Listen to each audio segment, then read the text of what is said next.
This is a short tutorial video to look at using the iScience eTeacher edition, and this is regardless of whether you're using the integrated, life, earth, and physical or the modules. When you're in your teacher homepage, you're going to click on the title or the cover of the book to actually get into the eTeacher edition. When it first opens, the navigation tools are fairly simple. To move through the book, simply click on the table of contents. You can go into the unit that you're using, like energy and matter. When it comes up, it's going to come up into the unit opener. The unit opener starts with a mini graphic novel and also includes a timeline of the science that you're looking at. And then finally, at the bottom of the page, when I click into my zoom tool right here, you're going to notice a STEM project that starts each unit. This truly is a STEM activity where they're having to use engineering design processes to build models and test them, so it brings in all of the engineering, technology, science, and math integrated into that. Now, navigating the Teacher's Edition, once you get to the unit that you want, you can simply click over to the table of contents. You can click into the chapter that you're interested, like the one on thermal energy here. To get rid of this off the page, simply click the X box. It will bring that up. To bring it 100%, click on the 100% scale. Now, just very quickly to look at the tools across the top: single page, double page. I can zoom out or I can zoom in. I can go back to 100%. One of the really useful tools is right here, which is the zoom to. So when I click on that, I can go to any portion of the page, like getting ready to read, start at the top corner, hold my left mouse button down, go down to the bottom corner of what I want, let it go, and it will zoom that in as large as it can on the screen. When I get done with that, I simply click back on 100%, and then I have a series of tools. I have my sticky notes here that I can actually click on and leave a note anywhere on the page. I can type the note in and it will save it. And then finally, I can highlight the text in a variety of colors. Now, these tools are also on the student page. You have one final tool that I didn't mention. If I zoom back in on this, the hand tool, when you're on the zoom feature, if you click the hand, you can actually move the page around, so that if you're showing it on a smart board on the screen, you can get into that. To get rid of the hand tool, simply click on it again. You can go into your glossary, and then you can also search the text for keywords, and it will bring up all the references of those texts. So if I put in chemical reaction and I click search, it will bring up all the references to chemical reactions in the text. If you want to look at one of those, you can simply click on it, and it will take you directly to that page. Now, you'll notice here on my screen the chapter looks fairly small. If I want to adjust my screen resolution, it will change the size of that when I go in, so it will fill more or less of my screen up when I'm looking at it. So these are the tools across the top. Now, when I'm in the textbook itself, if I want to see the teacher notes, because we're in the teacher edition, you'll notice they don't show up. Around the pages, you're going to have this little eye in a circle, show instructor content, and if I click on that, it will bring up the instructor content for that area. I can click on my zoom tool, I can go over, highlight that section, zoom in on it, actually move my bar over, and then use those teacher instructions that are in my physical TE, but they're also in the eTeacher edition when you're into it.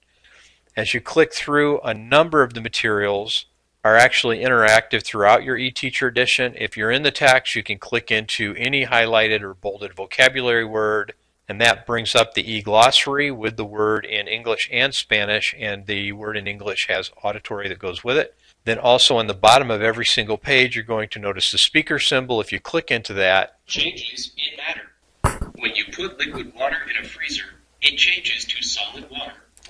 Now, I might mention one thing. When you're using that in class and you're wanting class to hear it, when you click on the speaker symbol, it's going to start with the yellow highlighted section. If I pause it down here like I just did with the pause button, I can restart it two ways. I could restart it by clicking on the speaker, but if you do that, it will start back at the top of the section. If you go down here and click on it in the audio player, it actually starts at where you left off when you go through that. As you go through, you're going to notice that every lesson starts with a launch lab, and also on the lesson opening page, you will have a button called the Reading Coach. Now this button here is only on the lesson opening page. When you click into this, it brings up a lower level reader of that lesson. It's actually the reading essentials without any student fill-in pieces, but it's a support there that they can go in and bring that up.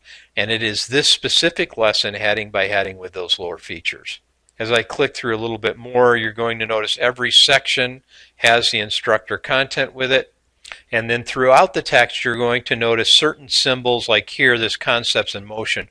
Wherever you have one of these orange and blue symbols, kind of shaped like a rod-shaped bacteria, that's telling you there's a link to a digital resource. So if I click on this concepts in motion, this one is an interactive table that's great for an interactive whiteboard. When you scroll down, this is the exact table in the book. And again, I can adjust my screen resolution for more or less to show. I then have to drag these materials over to match them. But it makes a great exercise for students to be able to go through. Now, this is also in the student book, but it's in your teacher edition, and that makes it a great tool to show your students. Everything opens in a new window, so when I click out, I'm back in the book. You're going to notice in almost every lesson a mini lab, and every one of the labs, mini lab, launch lab, regular lab, all tie back into the key concepts, which are the essential questions for the lesson. I'm going to scroll ahead just a little bit more. As you go through, you're going to notice a foldable in each lesson, and these actually tie into a foldable project when you get done. Down here is another review piece. This one is a personal tutor. When I click into this, this is an actual teacher working out a whiteboard problem on the page. So I'm going to scroll this up. So the formula for sodium bromide is going to be NaBr plus the formula for chlorine is Cl2. Remember, that's a diatomic, so you have to have two of them. And she is going to work step by step through that entire problem. Then also at the end of each lesson, you're going to have an online assessment piece that you can click into. And the best thing for you to do to really get a handle on this is to pick a specific chapter, look at every single thing in that chapter, and you'll get a good feel for all of the resources available there. But my purpose here is just to give you a highlight of what's in the eTeacher edition. So far we've looked at all the links in the book, we've looked at the glossary, the audio that's on the page, we've looked at the reading coach, we looked at if you want your teacher notes, you simply click into the eye. Now there's another way to get to all those resources as well. Both you and the student have this blue resource tab. And if you click into this, these are all the materials available to you as a teacher. The students have the tab, theirs is missing the teacher edition. Let me give you some examples of the material that you'll find here. Everything in print that you have is linked directly to this, including all your Blackline Masters. So my material list for my labs, if I click into worksheets, there's some additional standardized test practice. To open these, I just click on them. Under unit resources, I have some unique pieces. Under inquiry, I actually have my STEM activity for the unit that we talked about, and if I click this open here, you're going to notice I have the student version and the teacher version. Now if I click open the student version, you're going to notice this is a one-paragraph activity. So they have to actually use calculations to make a loading plan and test their plan by loading cargo on their ship. Now, we purposefully did not give the students a lot of detail. We did not want it to be a cookie-cutter lab. As the teacher, if I click on my teacher version, this is a multi-page document with all of the information that you would need in order to do the STEM Challenge project. Now, the only place you're going to find this is in your eTeacher edition. So you simply go under Unit Resources, under Inquiry, and that's where you're going to find that when you go into it. Under Worksheets, you've got a Unit Opener Mini Lab, and under your Teacher's Edition. Now, when you click into the chapter level, there's a couple unique resources I want to make sure you're aware of. When I click in here, here's my science standards, here's some answer keys. Under resources, this is very important. I can download my PowerPoint right from here. When you download this, when I click on it, it's going to want to download it as a zip file. Save that file to a location where you know how to find it. Once you save it, you need to right-click on the file and unzip it. Then also here you have the Paige Keeley science probes. These are formative assessment probes that were done by Paige Keeley, who is one of the past presidents of NSTA. This is her specialty. We've got a how to use science probes. The second page is on this chemical reaction When you mix two different substances together, sometimes a chemical reaction occurs that forms a new substance, which best describes what happened when the two different substances form a new one. A, some of the atoms are destroyed and replaced by new ones. B, all the atoms are destroyed and all new atoms formed. C, none of the atoms are destroyed, but some new atoms are added. D, none of the atoms are destroyed and no new atoms form. Explain your thinking. These are great to deal with misconceptions, and students really have to think into the concepts. Again, the only place you're going to find the science probes is in the eTeacher edition at the chapter level under the Resource tab when you go into this. I click into Worksheets. I've got my Getting Ready to Read, a student lab safety form, a variety of materials here for you. And then it goes down, and these are the bars that would also be in the textbook. So under Concept and Motion, the beginning of every chapter has an interactive concept map. This is also great to use on the interactive whiteboard. You're going to drag these into place. This can be done by the student, or it can be done as a group activity when you go into it. Once all these are filled in, you can go in and submit your answers and see how you've done. You also have under Review a personal tutor, some vocabulary resources like e-games and e-flashcards that are available at the chapter level, and then some professional development materials. These are going to be the same at every chapter, but there's some video resources that are very helpful for you to actually go in and use generically in teaching science.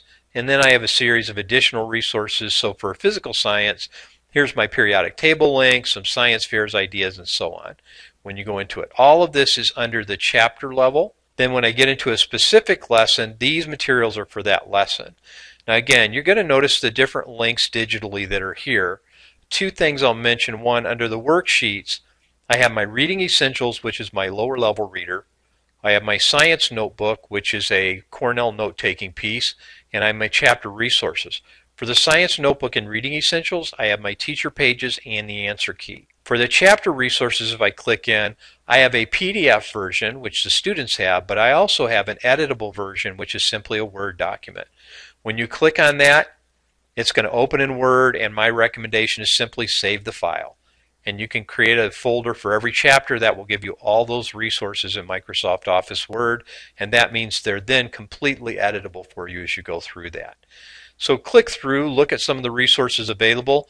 I will mention that there are videos in every chapter, but not necessarily every lesson. So right here in Lesson 2, there's a What's Science Got to Do with It video on arson investigation. Also, every single chapter has a virtual lab. It will be highlighted by the inquiry link, and it just falls in whatever lesson that is fitting for that. So here's the virtual lab on what properties do elements have, and then below is the answer key for the teacher. The students would have the virtual lab, but not the answer key when they go through it. Some sections or lessons are going to have concepts in motion, others are not. But you're able to go through, and again, my recommendation is to take one chapter, go through all of these resources in here. When you get down to the chapter review, you're going to have an assessment piece, which is an online test practice in English and Spanish. Some of your teacher edition resources like the intervention planner for students that struggled. And then finally, some of the review pieces, so there's math practice right there. So all of your teacher material resources are located in this tab. Now one further feature, and I'll end with this one for using the eTeacher edition, there is no way in the world that any teacher is going to use all of the resources in class that are listed in each of these lessons. So one of the things that we created only in the eTeacher edition is the My Resource tab. This is kind of like a playlist on an iPod. You get to choose certain pieces out of your library. So when you click on the tab, you're going to click Customize. Then on the left-hand side, you simply go over, like I could click on Unit Resources under Inquiry, and I want to use the STEM Activity Challenge, so I'm going to pull the student version up over into my list. I'm going to go to Chapter Resources, and under Chapter Resources, I want this interactive concept map. I'm going to grab it and drag it over. Under Lesson 2, I want to use the video on what science got to do with it, and then also I want to grab the virtual lab and pull that in. And finally, I can actually go down here and add my own URL. So I could add www.scilinks.org and add that to my playlist. And once I save this and give it a name, these are all live links. Now, this is not necessarily meant to be a lesson plan. This is meant to be a list of what I'm going to show in class with my projector or my interactive whiteboard or so on that I can bring up. So instead of having to search through the book for these links or to go through the resource tab for these, I can actually just click into my playlist, and all of these, including the links, are live and will take me right to those resources. So this is just a quick overview of interacting with the online eTeacher edition. We're going to look at some of the other resources and other short video tutorials that will go along in this series. We're going to look at some of the differentiation resources. We're going to look at using the Teacher edition itself and some of the resources you can find there. But hopefully that you'll find this helpful.